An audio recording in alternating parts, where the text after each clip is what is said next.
Welcome to the Social Podcast, where no discussion or debate is off limits. Everybody, Andrea Bain is back. Thank you for doing this great. Hi, everybody. Nice to see everybody. We missed you. Welcome back. Thank We you. missed you. Thank We you. I missed missed you guys too. Thank you and so not much. only do we want to also welcome back Anna Almeida, but Anna and Cynthia both celebrating a birthday!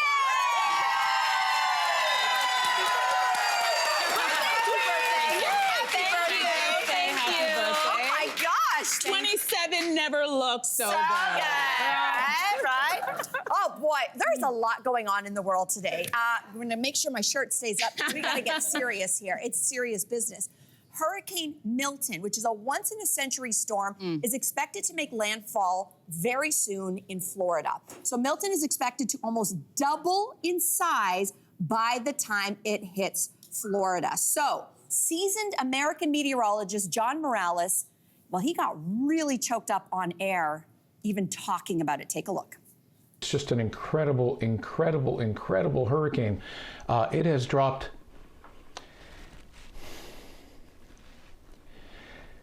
It has dropped 50 millibars in 10 hours.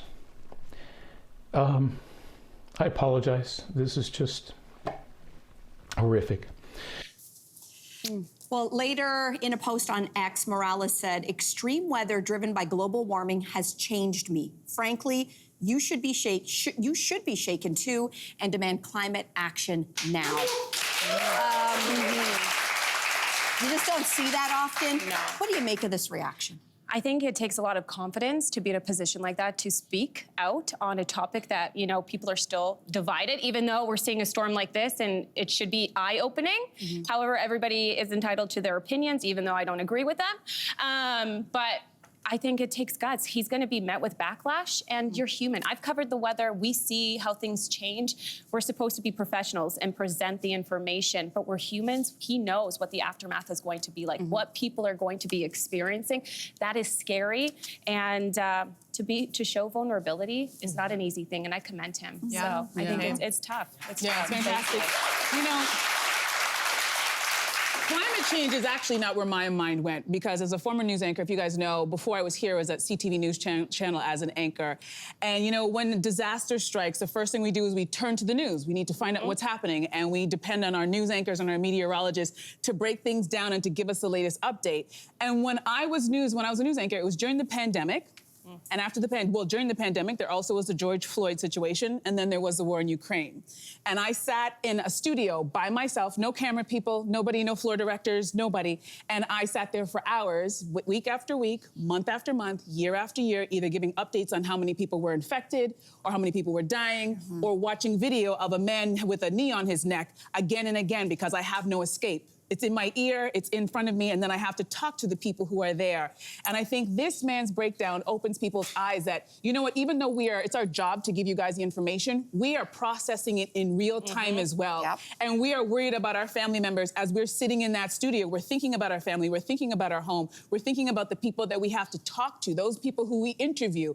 And I've had so many opportunities to talk to great people, but a lot of times I wanted to break down and cry, and I've held it in. And during the commercial break is when I completely lose it, and then I get myself back together because I know I have to give the information to the audience. So I think this vulnerability is opening everybody's eyes to how hard this job can be, and how people are really not just giving you information, but they are feeling exactly what everybody else is feeling. Humans. I mean, we've certainly seen it historically. I think about Anderson Cooper. I think he cried openly during Hurricane Katrina. I remember famously Walter Cronkite, I believe it was, after the death of JFK.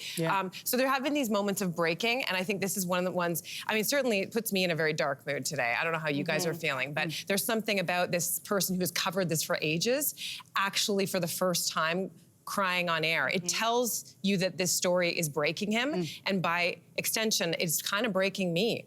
And I think that what makes me think about COVID is that for all the deniers, COVID-19 was the time when science proved that if you stop industry and you stop flights for a period of time, the environment starts to bounce back. Mother Earth starts to bounce back. And so we needed no more proof. There is no denying this. So the fact that we really haven't learned anything from that is extra depressing. And we need to start putting this on our radar again, big time. The only thing I'll add The only thing I'll add is he was actually interviewed on CNN last night because of this breakdown. And he explored further why he broke down, all the reasons that all of you have said. But he also said that the people that he was thinking about the most that brought him to tears are the most vulnerable. Yes. And he said it is the people who have almost nothing that are going to lose even more. And so he was thinking about the vulnerable people. You see all the footage of people in their cars on the highway, they're getting out. There are a lot of people who have nowhere to go. There are a lot of people who can't afford gas, who don't even have a car. They can't afford a flight. They don't have a bus ticket. They don't have family. They don't have anywhere to go. They may already be experiencing homelessness. Yeah. Where do those people go if the storm surge is 12 feet high? And he's expressed how it is the people who he knows will very likely lose their lives because they don't have anything else to keep them up. And what is their lot in life? They're poor. And that really broke him. And so I think this is the age of the climate refugee, the environmental refugee, and thinking about it's always the people who already are at the lowest rung of life that get hit the hardest. And that really broke him too. Yeah, absolutely. Yeah. Oh gosh, guys. Yeah, okay. Yeah, this is I know. Then this is what they call like the very hard turn in television. So we are going to switch gears. Okay, go with us for a moment. We're going to do a pause. Is there a pop culture moment that made you feel old? Okay, like finding out that Eminem is going to be a grandfather. This is true. The 51-year-old Slim Shady recently announced his daughter is pregnant in a new music video. That means he is going to be a grandfather. So any moments that have made you sort of feel like a bit of a dinosaur, Mel? Well, I'm looking at Haley, his daughter, and that makes me feel old. I'm like, when did Haley grow up? We just remember her as a little one. All of mine, interestingly, are tied to music artists and anniversaries. So I think it was about 3 years ago, Britney Spears turned 40.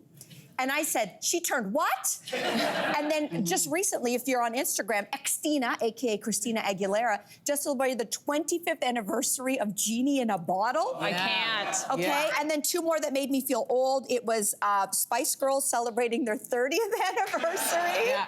And then finally, NKOTB, Blockhead Forever, celebrating the debut album 40th anniversary. Anyway, I'm done. I can't. Yeah, no, for me, I love that you guys looked, you're like, and you? I'm like, for me, it was Usher at the Super Bowl, to be honest, because for me, it was all his hits. I remember being that young, going Did you to not the see club. his abs? Girl, I saw his abs when I was dropping down to the ground and couldn't get back up. That's when I realized I'm almost 40 years old. So that was to me like those big moments. And like Sandra Bullock turning 60, I think she's still the girl from Sandra Bullock is 60? Yes! I know. Wasn't she just in Speed? That's what I'm saying. I'm saying that. I'm like, I'm not even kidding. It's like now I dance to the music at the grocery store that I used to go to the bar to. Like, it's crazy. Yeah. You know what I mean? For me, it's, it's the rappers who are dying from natural causes. Stay with me here, because listen, I grew up in a Biggie, Tupac, hip-hop era. So when you heard that a rapper had died, you were like, it's gang-related or a robbery gone wrong. And now they're like, oh, Fife from Tribe Called Quest died from, complications from diabetes. And I'm like, what? Stop, right? That's different. Like, I have not been to a party and not heard Fat Man Scoop. This man just passed away just last month on stage from natural causes. Yeah. Right? So that's the part that makes me feel like, okay, we're there. Okay. We are really God there. rest his soul. Yeah. Do we count as pop culture? Like the pop culture references? Do we count? What do you mean? What do you mean? Okay, so like I don't know if this has happened to you yet because you're fairly new, and maybe this will happen to you in due time. But it's when someone comes up to me and says, "I watched your show when I was in high school, and like now I'm married and have a child." Yes. I see that. That's when I know our show has been on a long time, and I am old, and that's okay. Yeah. Happy to be here. I have been there when that happened to you, and I go, I'm new. So they're not talking to me.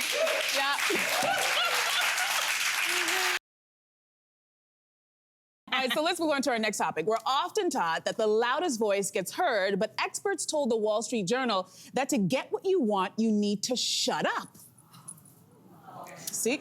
Silence makes you feel awkward, but it can radiate confidence and connection. So, do you agree with this? Birthday girl? Birthday girl, I'm throwing it to you first. I'm loud. Okay, there is a place and time. I don't want to be the loudest person in the room, but I'm definitely not going to be the quietest, okay? Okay. If you make me feel uncomfortable, or if something's happening, I'm going to say it. I'm going to speak my truth. Every single honestly. time? Well, I am unemployed and now I'm here because you speak truth and you go for what you believe in, and you know, you have to take those leaps sometimes. Sometimes staying quiet, you then get home, you're like, why didn't I say something? Why didn't I do this? Why didn't I do that? And I live with anxiety. You know what? It will eat me alive. Now I just know that I got to speak up. There is a time and place, okay? There is a time and place. And if I'm not saying anything, this face says it all. Same. Oh my God, that's true. It's true. No poker face. No Is there a poker. difference between talking and saying something? There is because sometimes Yes, people there talk, is. I'm Right? like, what are you talking about, man? I think a lot of people might talk a lot and say absolutely nothing. Yeah. But I will point out, I think there's a gender component to this story as there is to many, because women are in a catch-22 position. We're often told, speak up, be confident, ask for what you want, right? We're always told those things, and now someone's telling us, actually shut up. So I just think that, I think this is something that we might place on men, that we might think that a man who actually holds his mouth is a superpower, because they're often the loudest and talking in the room. So I do think that for women, we gotta think about this. That's right? interesting that that's your take on it, because I heard it differently. Oh, First of all, I'm excited for I this. love the saying, there's a excited. great saying that says, insecurity is loud, confidence is quiet. And when you're talking about the difference in gender roles, think about the pay disparity between men and women. When we're sitting there, sometimes we're overqualified for the job that we're sitting there that we're interviewing for. And when they say, well, this is how much we're being paid, we're like, okay, we're just happy to take it. Where the man is more comfortable to let that, they're like, no, I don't like that number. And they're very comfortable with letting that moment be uncomfortable and the silence and going, no, this is my number and this is what I want. And then afterwards, sometimes I think we're not being paid what we're supposed to be paid because we're so uncomfortable with the negotiation and holding our tongue and sitting back and going, no, I'm gonna hold my ground, because we are so trained to be that person who, we're just people pleasers. And as a former people pleaser who was always filling in the gap to make sure that everybody's happy. So, we can't have any silence, I have to be talking. In business and in personal, I've learned that it's the worst thing you could possibly do for yourself, especially in your personal life, especially when it comes to dating. Instead of going on a date and thinking, how do I get him to like me? I'm just gonna keep on talking, give my whole life story, I've learned, you know what, shut up. Sit back, ask questions, and find out why he's worth your time. Ah, I like that. You know, there's this famous ex-FBI hostage negotiator. His name's Chris Voss. I don't know if you've heard of him online, but anyway, he teaches the art of negotiation. And one of the most important skills he teaches is that silence piece. And so he says the best thing you can do if you're in contract negotiations, if you're in negotiations with your teenagers, your potential lovers, is to ask a question and then just let it sit. And there's also he found that when he was negotiating with hostages, criminals, or the criminal who had the hostages, he would just ask a question to them, and then in that uncomfortable space, the longer you could hold out for it, they would just start leaking information. It is our natural inclination. But the thing is none of us are naturally necessarily good at it. So here's the suggestion is when you go out today, maybe, tomorrow, try it out with your barista. Try it out with your gym trainer. I would like a... They're like, come on, here's the line. People behind you push you. You have to say less. Exactly. You have to say less. Ask a question and then just wait. Pause. It's hard in our line of work, though. I mean, we get paid can't to do it talk. here. But it is worth trying out. Okay, so take that. Okay.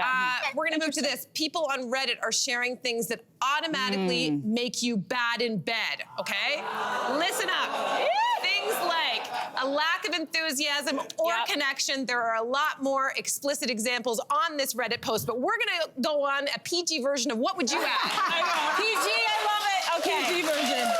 I love that I'm the first one to go with this one. Okay, my rules are very simple. No headboard, no sexy time. No clean sheets, no sexy time. No good pillows, no sexy time. If no box spring, no sexy time. If your mattress is sitting on empty shoe boxes, my dear, it's not gonna happen. If I walk into that bedroom and I smell, there's a smell, I cannot describe it with words, but you know what it is when the window hasn't been open in a very long time. It's must. And you can just smell the dead skin and hair everywhere. Oh, gross. If that happens, it's like, homegirl and I out. are leaving. Thank you very much. So yeah. Oh my gosh, is this what's waiting for me in the dating world here? Yes, Now that I live yes, here? ready for Like, oh my gosh. Yes, to all of that.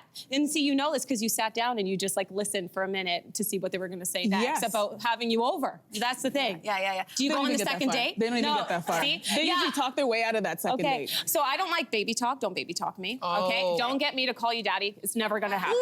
Okay, yeah. Don't call me vulgar even a names. little bit of baby talk? Girl, no.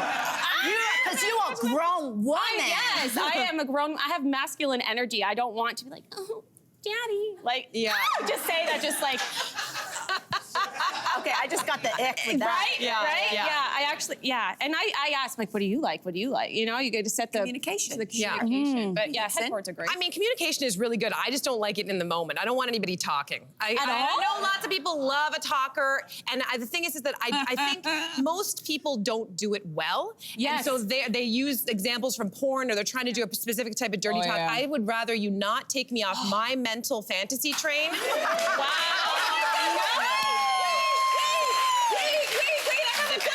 Oh yeah. How do you know? That's it. I was How gonna do say you that. know You what can tell there are this new move that I'm other doing, it ways. works. There- If you don't say something back to me, Yes. silence is also I need a- horrible in that situation. Oh, that's great. I need something. Grunt, Something.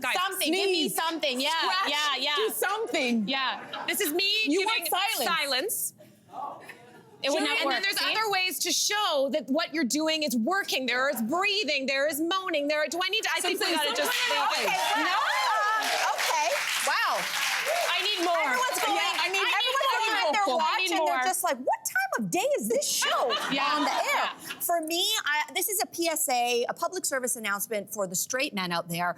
What you watch in pornography is not real. No. So Melissa. don't take what Yeah. you see in No. porn Yeah. Got it, and Melissa. try it on me. They are paid actors. I am not. Yeah. Nor are you. So, Yeah. what I would like to see is don't do it the way they do it in those things, because guarantee that 99% of the women that you're with don't like that. Yeah. Okay? Yeah. That's number one. Number two, this should be a mutually beneficial and pleasurable experience. Yeah. If you are there for your pleasure only, and you are not there checking in to make sure that I am having a good time, you will never see me again. So, I think mutually beneficial Yeah. pleasure. You just remind me, and don't ask at the end, did you like that? Did you enjoy that? Yeah. You gotta ask. It's a no. Yeah. Yeah. Dating app Grindr is now testing out an AI wingman to help users around the world meet their match. So according to the CEO, the wingman would give recommendations about who would be a good fit for you and even be able to book, for example, a restaurant for your date. Okay, so would you trust AI with your love life, relationship expert, Cynthia Loyst? I'll just say that a few months ago, I did a segment right here on The Social, and it was all about the ways in which AI is helping apps. And so it's everything from helping improve your flirting game, they can help with your user profiles, and there was one in particular application where you would input data about yourself, and it would try to match you with someone else and then set you up on virtual dates. So you don't have to do the work of the virtual date. It would gather information and create this. And I sent a Miss Andrea Bain to do this. And I don't know, did you like the experience? Look at my face. I'm trying to be nice about it. Right? Oh my Trying to be God. nice about it. No, here's the deal. I appreciate, that's a lie. I Yeah. don't appreciate this type of technology. It's there, and if you want to use it, it's great. For me, I'm always going to stay old-fashioned. I'm into tech in a lot of other areas of my life, but when it comes to my connections with people, I need IRL. I need in real life. And I don't think there's an app out there that can create chemistry or a gut feeling about a Yes. person. No, I and agree. all those things on paper are one thing. Being in front of somebody is very different. So I but appreciate there's those so things. Much, what I but hear no. from people who are on dating apps is just there's so much work, and if you're busy to try to go out, to have the first date, to get some information, this at least kind of does that. And if it's not a good match even on paper, yes, you want to take it IRL as soon as possible. But if it's not even a good match with your avatars, then probably you can just let it go. I don't know. Listen, I'm single. I'm just downloaded Bumble if you're single and cute. Just saying. It is interesting though, because then people can text and you meet people and then you go out on a date and they have nothing to say. They don't know how to interact. I love the days of going, I mean, you and I should go to the bar, okay, or something, you know? Done. And just going up to somebody and being able to talk and communicate. It's so lovely. Although my friends who are here would say, yeah, let somebody hook you up because I'm terrible. You have a bad picker, or? Well, I've had But what if duds. AI is a good picker? Well, I don't trust anyways. And why don't you trust the AI? Because it's not me. It's who they think I like. You always have those friends. I have somebody I think you're gonna like them. Yeah. You're gonna like them. These And it's perfect for you. always And they the show worst up and you're like, person. Yeah. really? You know, really? I'm no prize, but like, come on, you know? Like, Listen, I think a lot of us are on the same page because we're kind of in the same era, right? Yes. So we know what dating without tech actually is. Yes, it's A lot of lovely. us long for those days of IRL. Having said that, when I open up my phone and I'm on Instagram, I don't know how, but the algorithm knows exactly what I want to shop for. It's listening to you. So what I'm going to say is there is a component of AI that might actually know you or parts of you better than you might know yourself. I didn't know I needed that cooking pan. And somehow I do, and I just bought it. So, and of course, I'm being a little bit facetious, but in general, I don't think that we should be outsourcing tech for something that is the very foundation of what makes us human. Thank you. And I will say it's like, if you say to somebody, would you outsource raising a baby to a robot? People would go, that's crazy. Yeah, but isn't this kind of that? Okay, but It's coming. I agree. You know? You don't want to outsource those types of things. But what if this could help you, like, again, get better at learning certain skills? Like, if we're assuming the worst of this, and listen, parts of AI terrify me, and there are lots of things that'll be the worst. But what if it's somebody who actually is a little bit on the shyer side, and they can learn a little bit about how to communicate better? What if actually you get to know your red flags a bit quicker, so you don't even bother wasting the time I know getting them together now. IRL? Yeah. I'm just saying, listen, in an ideal world, we still should be meeting people right away, as soon as possible. But if you need a little help getting there, I think that let's try to not be on the pessimistic side of it yet. Spoken like a true married woman. woman. I know. Listen. I don't want to end with If you don't love me and my sarcastic ways, you don't get me at my happiness. Yes. Okay, like I do. I mean, again, not to bring a downer on this, but an app's primary purpose is not to find you love. No. It's to make money. Thank but you. anyway, Anna, it's a pleasure to have you here. Welcome back to the show. Thank you so much for coming. Yes, have a wonderful celebration. Happy birthday, girl. Yes. Thank you. Maybe you'll be in the club and you'll find that someone. You'll never know. You Yes. never know. Me and you. With those boots you got on, we're going out. Tear that place up. Subscribe to the Social Podcast so you don't miss a fiery debate. Until next time, socialites.